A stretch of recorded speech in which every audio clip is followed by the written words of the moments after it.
पटना राजधानिया, पटना राजधानिया। Music by Riya studio Khagaria.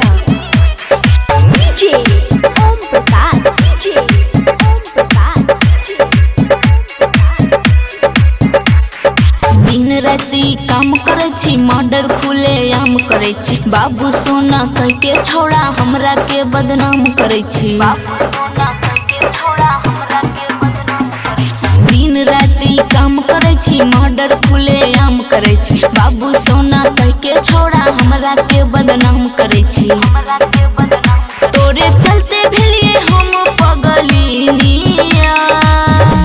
छौरी के हम बनाए लेबो पूरा के दुल्हनिया। अच्छा, अगर कोई बोलते ते हिला जाबे पटना राजधानिया। ई बात पटना राजधानिया, पटना राजधानिया।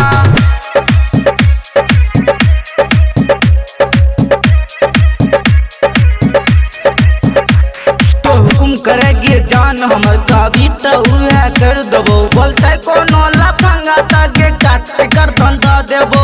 ई सब नहीं करे छे रे। काट कर धंधा देबो। कितना बेरी जेल तोई गेल ही रे। इहे सब जान तोई कैल ही रे। हदी में छेदै छी जैसे छेदै प्रेमिया।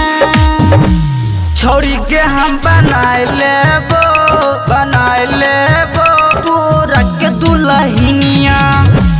अगर कोई बोलते ते हिला जाबे पटना राजधानिया, पटना राजधानिया, पटना राजधानिया।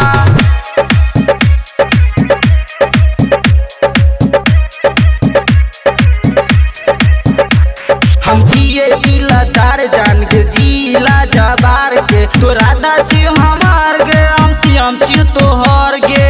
अच्छा, ई बात सब तो ठीक छो। गुंडा सबके खाली ट्रेंड करे छी, गरम हमर ब्रेंड करे छी।